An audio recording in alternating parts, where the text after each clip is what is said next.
Doctor فرحت ہاشمی صاحبہ کے مستند بیانات سننے کے لیے ہمارے چینل قرآنک پلس کو سبسکرائب کریں۔ یہاں قرآن و حدیث کی روشنی میں حقیقی رہنمائی اور روحانی ترقی کے خزانے ملیں گے۔ ابھی جڑیں اور دین کو گہرائی سے سمجھیں۔ نحمده ونصلی علی رسولہ الکریم، اما بعد فاعوذ باللہ من الشیطان الرجیم، بسم اللہ الرحمن الرحیم، رب اشرح لی صدری ویسر لی امری واحلل عقدۃ من لسانی یفقہوا قولی۔ السلام علیکم ورحمۃ اللہ وبرکاتہ۔ حضرت ابو ہریرہ رضی اللہ عنہ سے روایت ہے کہ نبی اکرم صلی اللہ علیہ وسلم نے فرمایا، جس نے لیلۃ القدر میں ایمان کے ساتھ ثواب کی نیت سے قیام کیا، یہ جو قیام کا لفظ ہے یہ قابل غور ہے، اس کے گزشتہ گناہ معاف کر دیے جاتے ہیں۔ تو آخری راتوں کی بہترین عبادت طویل نمازیں ہیں، لمبا قیام ہے۔ اسے بخاری اور مسلم نے روایت کیا ہے۔ یہ الگ بات ہے کہ جن لوگوں کو نماز نہ پڑھنا ہو پھر وہ بیٹھ کے کچھ ذکر اذکار کرتے رہیں، لیکن ساری نیکیوں میں سے بہترین نیکی جو اس رات میں کی جا سکتی ہے وہ طویل قیام۔ لیلۃ القدر کی سعادت سے محروم رہنے والا بہت ہی بد نصیب ہے۔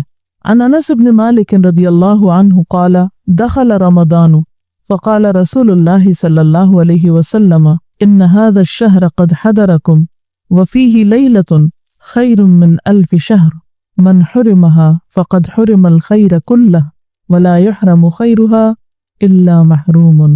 رواہ ابن ماجہ۔ حضرت انس بن مالک رضی اللہ عنہ سے روایت ہے کہ رمضان آیا تو رسول اللہ صلی اللہ علیہ وسلم نے فرمایا، یہ جو مہینہ تم پر آیا ہے اس میں ایک رات ایسی ہے جو 1000 مہینوں سے بہتر ہے۔ جو شخص اس کی سعادت حاصل کرنے سے محروم رہا وہ ہر بھلائی سے محروم رہا۔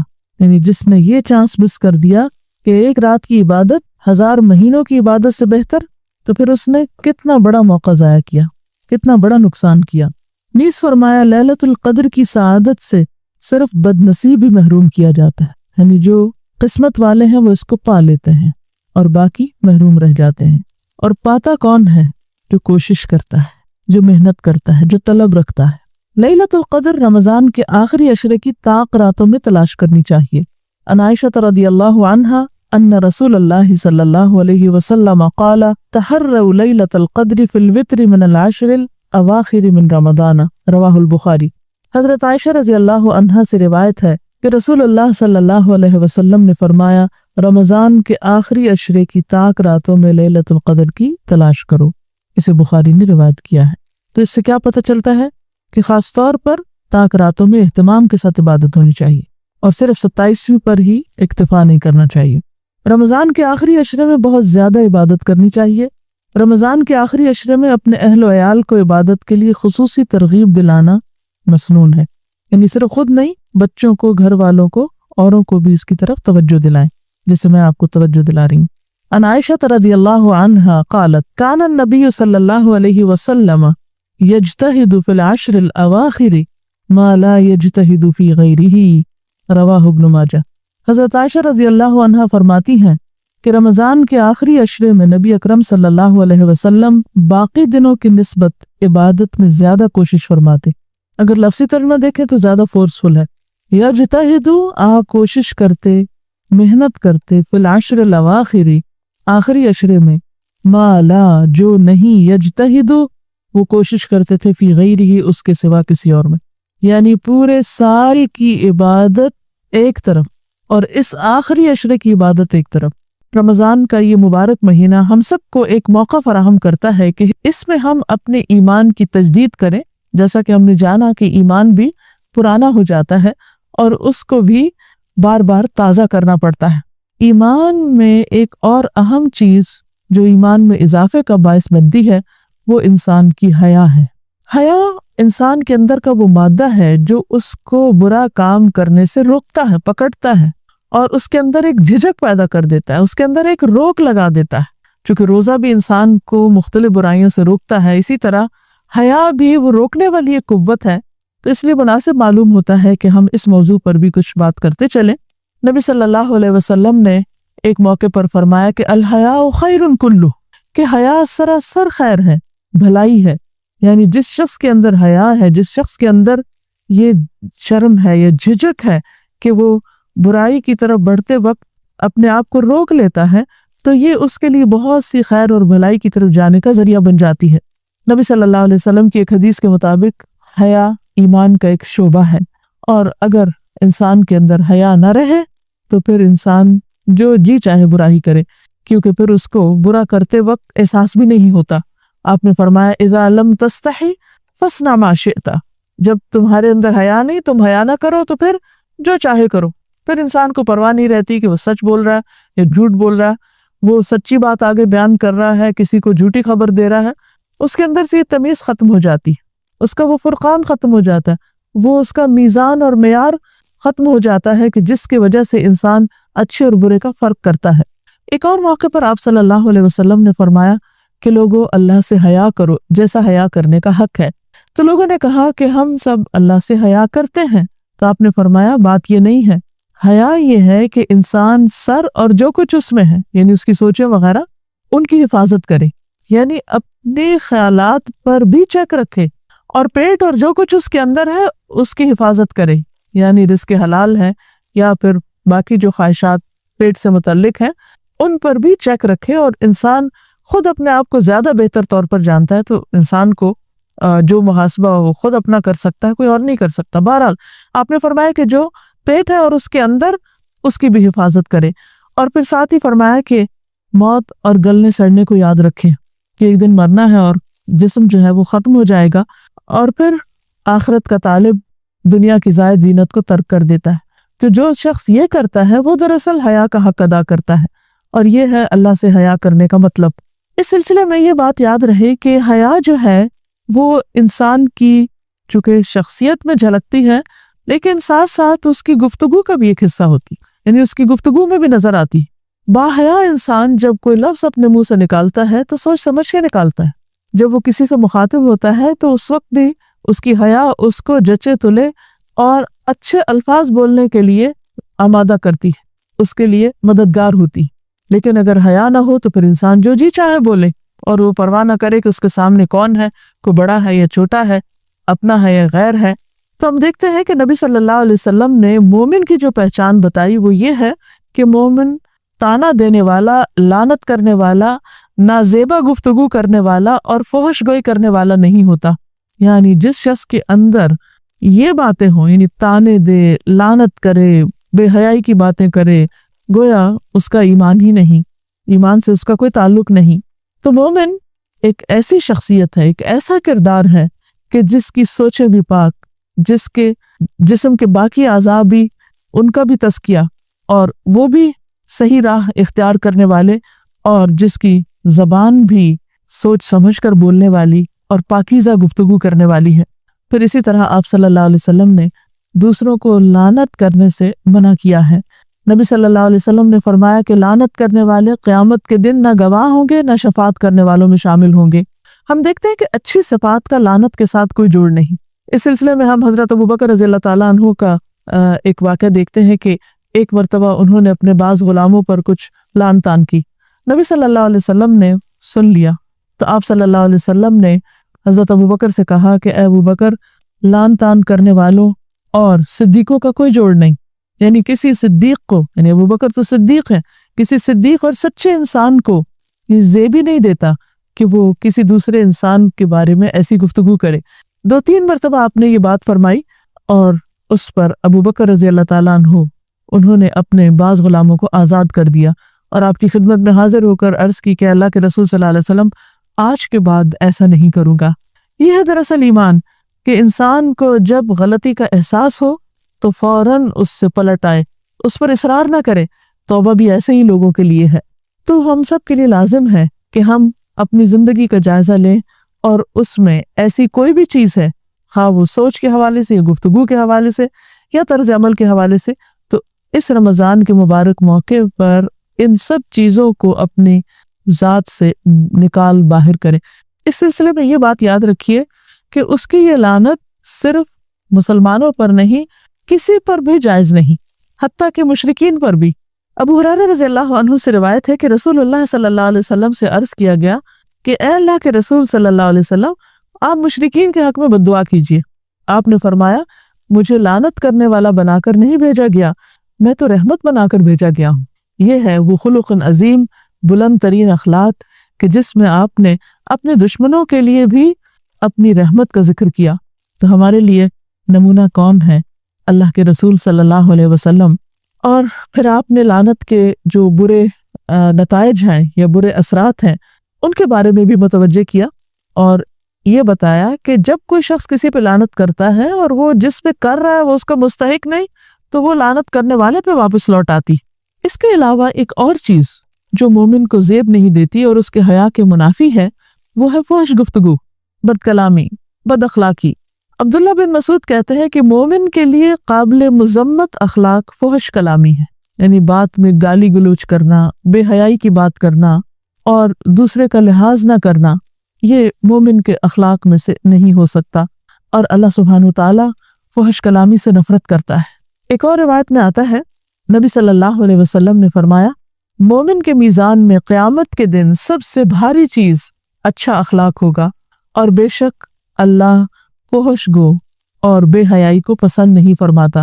یعنی جو شخص بے حیائی کی باتیں کرے وہ اللہ تعالیٰ کا محبوب نہیں ہو سکتا۔ اس سے بڑی محرومی کیا ہو سکتی ہے کہ انسان خالق کائنات کی نگاہوں سے گر جائے، اگر وہاں سے گرا تو پھر ٹھکانہ کہاں ہے؟ اس لیے اس چیز سے فوراً توبہ کر لینی چاہیے۔ کسی پر بھی اگر غصہ آئے یا کوئی بھی اگر ایسا غلط کام کرے جو بظاہر دیکھنے میں ناقابل برداشت بھی ہو، تو بھی انسان کے لیے جائز نہیں کہ وہ اس موقع پر ایسا ری ایکشن ظاہر کرے کہ وہ جس برائی پر نفرت کا اظہار کر رہا ہے خود اس سے بھی بڑی برائی کا ارتکاب کر لے۔ یعنی کسی بھی کام کو کرنے کا طریقہ درست ہونا چاہیے۔ بعض اوقات ہم اپنے آپ کو جسٹیفائی کر لیتے ہیں، مثلا جب کسی کی غیبت کرتے ہیں تو کوئی منع کرے تو کہتے ہیں ہم کوئی غلط بات کر رہے ہیں، ہم سچ ہی تو کہہ رہے ہیں۔ یہی تو بھائی غیبت ہے، جب آپ کسی کی برائی خواہ وہ سچی بات ہی کیوں نہیں اس کی پیٹھ پیچھے کر رہے ہوتے ہیں، تو یہ چیز انسان کے لیے اللہ تعالیٰ کی نظر میں نہایت ناپسندیدہ ہے۔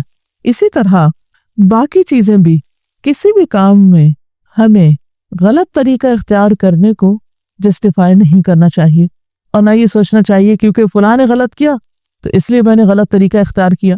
قرآن مجید میں آتا ہے ادفع باللتی ہی احسن، کسی برائی کو بھی اچھائی سے دور کرو، کیونکہ اگر گندگی کو گندگی سے صاف کریں گے تو مزید گندگی پھیلے گی۔ تو کسی بھی طرح انسان فحش گوئی یا بد کلامی یا بری گفتگو کے لیے اپنے آپ کو جسٹیفائی نہیں کر سکتا، کیونکہ یہ پسندیدہ ہے ہی نہیں، اس کی رخصت ہی نہیں، اجازت ہی نہیں، کوئی ایکسیپشنل بات ہی نہیں۔ جو چیز اللہ تعالیٰ کو پسند نہیں وہ مومن فوری طور پر چھوڑنے کے لیے تیار ہو جاتا ہے، یہی اس کے ایمان کا تقاضا بھی ہے۔ پھر ایک اور روایت سے ہمیں یہ بھی پتہ چلتا ہے کہ فحش گوئی ایک کلچر بن جائے گی، یعنی اتنی عام ہو جائے گی کہ لوگ اس کو جسٹیفائی کرنے لگیں گے، اور لوگ ایک دوسرے کی دیکھا دیکھی زبان کا غلط استعمال کر رہے ہوں گے۔ آپ صلی اللہ علیہ وسلم نے فرمایا کہ اللہ تعالیٰ بے تکلف یا بتکلف کسی بھی قسم کی فحش گوئی کرنے والے کو پسند نہیں کرتا، یعنی کسی بھی وجہ سے، اور قیامت اس وقت تک قائم نہ ہوگی جب تک ہر طرف بد زبانی اور بتکلف فحش گوئی عام نہ ہو جائے۔ یعنی یہ قیامت کی نشانیوں میں سے ایک نشانی ہے کہ لوگوں کی اکثریت فحش قسم کی باتیں کرنے لگے گی اور دوسروں کا لحاظ نہ کرے گی اور بدتمیزی اور بد اخلاقی کے کلچر کو اپنا لے گی۔ فحش گو انسان اپنے اثرات دوسروں پر بھی رکھتا ہے۔ انسان جب ایسی کمپنی میں بیٹھتا ہے، ایسے لوگوں کی صحبت اختیار کرتا ہے، تو پھر ہو نہیں سکتا کہ ان جیسی باتیں نہ کرے۔ اس لیے انسان کو ایسے لوگوں سے احتیاط برتنی چاہیے، ان سے معاملہ کرتے وقت بھی اور ان کے ساتھ رہتے ہوئے بھی، کہ کہیں ان کے اثرات خود پر نہ آ جائیں۔ حضرت عائشہ سے مروی ہے کہ ایک مرتبہ ایک آدمی نبی صلی اللہ علیہ وسلم کی خدمت میں حاضر ہوا۔ جب وہ اندر آیا تو نبی صلی اللہ علیہ وسلم نے اسے اپنے قریب بٹھایا، اسے اپنے پاس کیا۔ جب وہ چلا گیا تو حضرت عائشہ نے عرض کیا، اے اللہ کے رسول صلی اللہ علیہ وسلم، کیا آپ نے اس شخص کے متعلق اس طرح اور اس طرح نہیں فرمایا؟ آپ نے فرمایا، کیوں نہیں؟ بات یہ ہے کہ سب سے بدترین آدمی وہ ہوگا جسے لوگوں نے اس کے شر سے بچنے کے لیے چھوڑ دیا ہوگا۔ یعنی وہ شخص تو برا ہے ہی، لیکن مجھے ایسا نہیں بننا، مجھے جواب میں ایسی کوئی بات نہیں کرنی کہ میں اس کے درجے پر اتر آؤں، کیونکہ بعض اوقات انسان صرف ری ایکشن میں کچھ باتیں بول دیتا ہے اور انسان سمجھتا ہے کہ اس میں کوئی حرج نہیں، حالانکہ پھر وہ گفتگو بعض اوقات انسان کی عادت بن جاتی ہے اور پھر خود انسان کو نہیں پتہ چلتا کہ وہ کیا بول رہا ہے۔ لیکن آس پاس والوں کے لیے وہ بہت اذیت کا باعث بن جاتا ہے، بہت تکلیف کا باعث بن جاتا ہے، اور بہت سے لوگ پھر صرف اس انسان کی بدزبانی سے ڈر کر کچھ کہتے بھی نہیں، لیکن یہ ضرور ہوتا ہے کہ اس سے پرے ہٹ جاتے ہیں، دور ہو جاتے ہیں۔ تو نبی صلی اللہ علیہ وسلم نے حضرت عائشہ کو یہ بات سمجھائی کہ وہ شخص تو برا ہے ہی، لیکن مجھے اس کے ساتھ بھی اچھا معاملہ کرنا ہے، کیونکہ اس کے لیول پر اور اس کی سطح پر مجھے نہیں اترنا۔ ہم سب کو بھی یہ یاد رکھنا چاہیے کہ ہم معاشرے میں جب مختلف افراد سے ملتے ہیں، ملاقات کرتے ہیں، تو بعض اوقات یا ہر وقت اچھے لوگ یا اپنی پسند کے لوگ نہیں ملتے۔ جب اللہ تعالیٰ اچھے لوگوں سے ملائے تو ان سے کچھ سیکھیے، اور اگر ایسے لوگوں سے واسطہ پڑ جائے یا وہ ہمارے آس پاس ہو کہ جن کی زبان کے شر سے ہم پریشان ہوں، تو پھر جتنا ممکن ہو اپنے آپ کو ان سے الگ کیا جائے یا ان کے اثرات قبول نہ کیے جائیں، کیونکہ انسان کی زبان سے نکلے ہوئے لفظ انسان کے نامہ اعمال میں لکھے جاتے ہیں، قیامت کے دن تولے جائیں گے۔ قرآن مجید میں آتا ہے ما یلفظ من قول الا لدیہ رقیب عتید، کوئی لفظ جو انسان کی زبان سے نکلتا ہے تو اس کو لکھنے کے لیے ایک حاضر باش نگران موجود ہوتا ہے، وہ فوراً لکھ لیتا ہے کہ انسان نے کیا کہا، اور پھر ان تمام باتوں کو قیامت کے دن انسان کے لیے اس کے نامہ اعمال میں تولا جائے گا اور اس کو اس کی سزا بھگتنا ہوگی۔ ایک حدیث مبارکہ میں آتا ہے کہ آپ صلی اللہ علیہ وسلم نے فرمایا الایمان ان تؤمن باللہ والیوم الآخر والملائکۃ والکتاب والنبیین وتؤمن بالموت وبالحیاۃ بعد الموت وتؤمن بالجنۃ والنار والحساب والمیزان وتؤمن بالقدر کلہ خیرہ وشرہ۔ جبریل علیہ السلام نے جب نبی صلی اللہ علیہ وسلم سے پوچھا کہ ایمان کیا ہے، تو آپ نے فرمایا کہ اللہ پر، یوم آخرت پر، ملائکہ پر، کتابوں پر، نبیوں پر، موت پر اور موت کے بعد کی زندگی پر، جنت اور جہنم، حساب اور میزان اور ہر اچھی بری تقدیر اللہ کی طرف سے ہونے کا یقین رکھو۔ یعنی ان تمام چیزوں پر ایمان لانا ضروری ہے۔ حقیقت یہ ہے کہ جب ان تمام چیزوں پر ہمارے دل میں پکا یقین ہوتا ہے، ان کی سچائی کا، ان کے وجود کا، تو اس سے ہماری پوری شخصیت پر اثر پڑتا ہے۔ یہ ہو نہیں سکتا کہ ان حقیقتوں کو ماننے والا اور نہ ماننے والا برابر ہوں۔ حقیقی ایمان ہی وہ ہے کہ جو انسان کے عمل کو بدل دے۔ ایمان چونکہ دل میں ہوتا ہے اور دل باقی تمام اعضاء کا رہنما ہوتا ہے، اگر دل کے اندر ایمان پختہ ہو تو تمام شخصیت کے اندر ایک ایمانی قوت جھلکتی نظر آتی ہے۔ تو آئیے ہم دیکھتے ہیں کہ ایمان کس طرح ہمارے دل کے اندر ہوتا ہے اور اس پر کیسی کیسی تبدیلیاں آتی ہیں، اور پھر وہ کس طرح ہماری زندگی کے باقی اعمال پر اثر انداز ہوتا ہے۔ ایک روایت میں آپ صلی اللہ علیہ وسلم نے فرمایا یقیناً ایمان تمہارے پیٹوں میں اس طرح پرانا ہو جاتا ہے جس طرح کپڑا پرانا ہو جاتا ہے، سو تم اللہ سے سوال کرو کہ وہ تمہارے دلوں میں ایمان کی تجدید کرتا رہے، یعنی تمہیں ایمان نئے سے نیا، بہتر سے بہتر عطا کرے۔ گویا انسان کو اپنے ایمان کو ہمیشہ تر و تازہ رکھنے کی ضرورت ہے۔ یہ نہیں کہ ایک دفعہ ہم نے لا الہ الا اللہ پڑھ لیا یا جن حقیقتوں کو ماننے کے لیے کہا گیا ہے ان تمام کو ہم زبان سے کہہ دیں کہ ہم نے مان لیا، اور اس کے بعد پھر اپنی گزشتہ زندگی پر جس طرح ہم چل پھر رہے ہیں، جو بھی ہمارے روزانہ کے معمولات ہیں انہیں میں مشغول ہو جائیں۔ نہیں، مومن اور غیر مومن میں ایک بہت بڑا فرق ہوتا ہے، اور پھر ایمان صرف ایک حالت میں بھی نہیں رہتا۔ اسی طرح مومن صرف ایک حالت میں نہیں رہتا، مومن ہر دن ترقی کرتا رہتا ہے۔ اسی طرح اگر ایمان بڑھے نہ تو پھر اندیشہ ہوتا ہے کہ وہ گھٹنے کی طرف نہ چلا جائے۔ اس لیے انسان کو ہمیشہ ایک شعوری زندگی گزارنے کی ضرورت رہتی ہے، اور روزہ اس میں مدد دیتا ہے، کیونکہ رمضان کے روزے فرضی اس لیے کیے گئے کہ انسان کے اندر تقویٰ پیدا ہو، اور تقویٰ محتاط زندگی کا نام ہے، شعوری زندگی کا نام ہے۔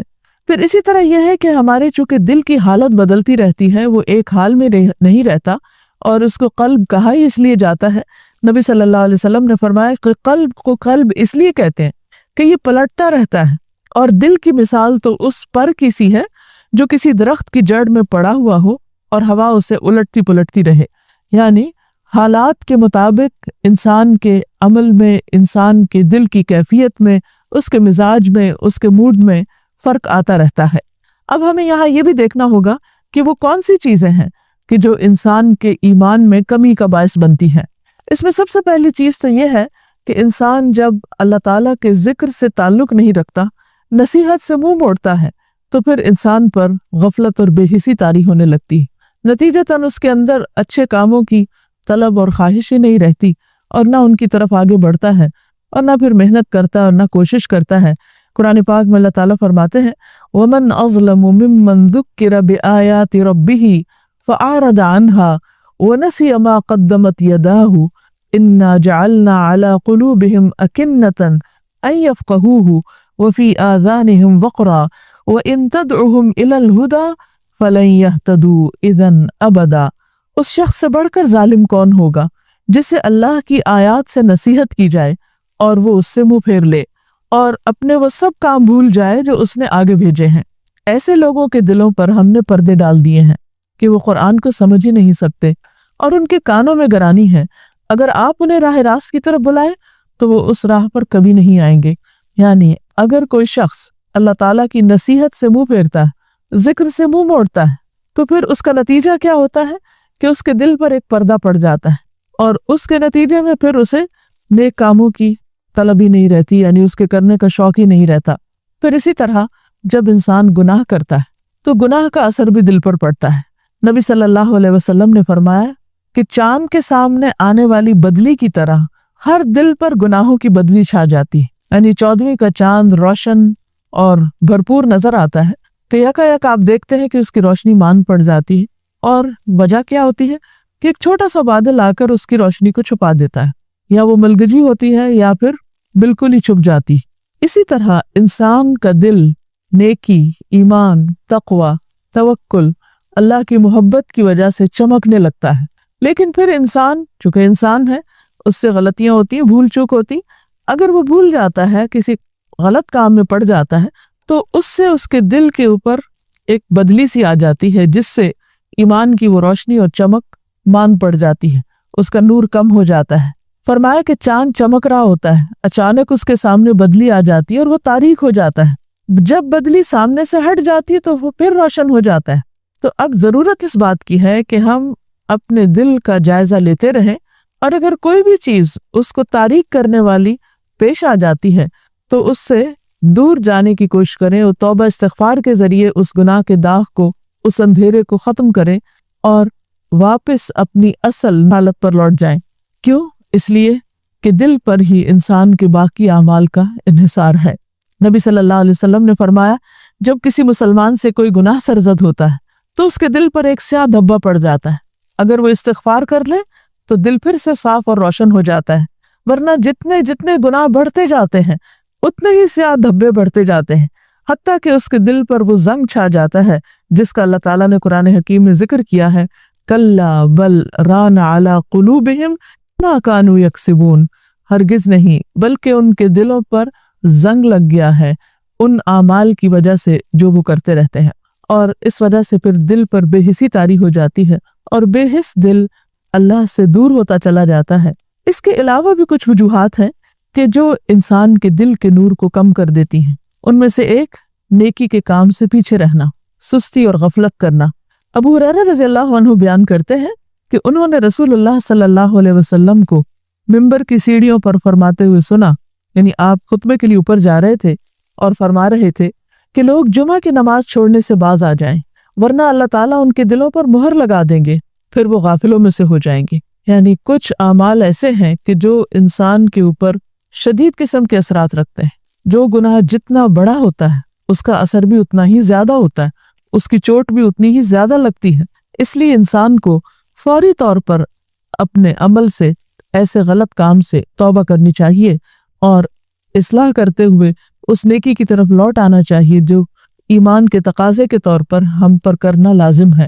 پھر اسی طرح بعض اوقات ہم سمجھتے ہیں کہ زیادہ اچھے کام جتنے زیادہ کریں گے شاید اس سے ایمان اور زیادہ بڑھے گا۔ یہ درست ہے بات، اچھے کام ایمان کو بڑھاتے ہیں، دل کو روشن کرتے ہیں، لیکن کسی بھی چیز میں شدت اور کسی بھی چیز کی زیادتی انسان کے لیے نقصان دہ ہوتی ہے، خواہ وہ سونے میں زیادتی ہو، خواہ وہ کھانے پینے میں ہو، خواہ وہ ہنسنے میں ہو، کسی بھی چیز میں۔ حتیٰ کہ اگر نیک اعمال بھی انسان اپنی طاقت اور حد سے بڑھ کر کرنے لگتا ہے تو اس کے نتیجے میں بھی انسان تھک جاتا ہے اور پھر دل پر بے حسی طاری ہونے لگتی ہے۔ اس سے بھی پرہیز کرنا چاہیے۔ نبی صلی اللہ علیہ وسلم نے فرمایا، لوگوں اتنے ہی عمل کیا کرو جتنی کہ تم میں طاقت ہو، کیونکہ اللہ تعالیٰ نہیں تھکتا مگر تم تھک جاؤ گے، اور اللہ کے نزدیک پسندیدہ عمل وہ ہے جسے پابندی سے ہمیشہ کیا جائے، خواہ وہ کم ہو۔ یعنی انسان مستقل مزاجی کے ساتھ اچھے کام کرے، اپنی کچھ اچھی عادات بنا لے، اپنے فرائض کی پابندی کرے، کچھ نوافل اپنے لیے مقرر کر لے، حقوق اللہ کی ادائیگی کرے، ساتھ حقوق العباد کا بھی خیال رکھے، اپنی ذات اور اپنے نفس کو بھی نہ بھولے، اپنے اہل و عیال اور اپنے رشتہ داروں کے بھی حقوق کا خیال رکھے۔ تو ایسا کرنے سے انسان کے اندر ایک اعتدال آتا ہے اور اس سے پھر انسان کبھی تھکتا نہیں کچھ بھی کرتے ہوئے، اور ساری چیزیں سب ساتھ ساتھ چلتی چلی جاتی ہیں، تو اس سے انسان کے اندر ایک عجب طرح کا اطمینان اور خوشی پیدا ہوتی ہے۔ اس کے لیے ہم پہلے بھی بات کر چکے ہیں کہ جتنے بھی کام ہم کرنا چاہتے ہیں ہمارا، یا یہ کہ ہم پر فرض ہیں اور لازم ہیں، ان سب کی ایک فہرست بنا لیں، اور اس کے ساتھ ساتھ اپنے دن کے اوقات کو تقسیم کر لیں اور مختلف اوقات پر مختلف کاموں کو بانٹ دیں، تاکہ ہم بہتر سے بہتر طور پر اپنے دن کو منظم کر کے بہترین کام کر سکیں۔ پھر ایک اور حدیث میں آپ صلی اللہ علیہ وسلم نے فرمایا، عبداللہ بن عمرو بن عاص کہتے ہیں کہ مجھ سے نبی صلی اللہ علیہ وسلم نے پوچھا کہ کیا یہ خبر صحیح ہے کہ تم رات بھر عبادت کرتے ہو اور پھر دن میں روزے رکھتے ہو؟ میں نے کہا جی ہاں، میں ایسا ہی کرتا ہوں۔ آپ نے فرمایا، لیکن اگر تم ایسا کرو گے تو تمہاری آنکھیں بیٹھ جائیں گی اور تمہاری جان ناتواں ہو جائے گی۔ اس کا پھر نتیجہ کیا ہوگا؟ نتیجہ یہ ہوگا کہ انسان مزید اچھے عمل نہیں کر پائے گا، اس کی ہمت جواب دے جائے گی۔ اس لیے انسان کام اتنا ہی کرے جس کو نبھا سکے اور مستقل بنیادوں پر کرتا چلا جائے۔ اسی طرح یہ بات بھی یاد رکھنی چاہیے کہ انسان اگر مشکل وقت میں اپنے رب کو نہیں پکارتا، اس کی طرف رجوع نہیں کرتا، تو اس پر بھی رب ناراض ہوتا ہے اور انسان کے اندر ایک بے حسی سی آ جاتی ہے، اور یہ چیز بھی انسان کے دل کو پلٹ ڈالتی ہے اور انسان نیکیوں سے دور ہو جاتا ہے۔ پھر یہ بات بھی ہے کہ کچھ بری عادات ایمان کے ساتھ اکٹھی نہیں ہو سکتی، مثلا حسد اور بخل۔ حدیث میں آتا ہے لا یجتمعان فی قلب عبد الایمان والحسد۔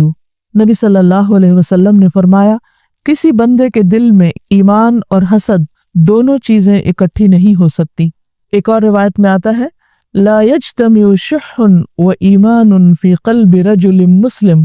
کسی مسلمان کے دل میں ایمان اور بخل اکٹھے نہیں ہو سکتے، یعنی جب ایک چیز آتی ہے تو دوسری رخصت ہو جاتی ہے۔ اس کے برعکس کچھ چیزیں ایمان کے ساتھ ہی دل میں ہوتی ہیں، اگر وہ خصوصیت چلی جائے تو ایمان بھی چلا جاتا ہے، اور وہ ہے حیا۔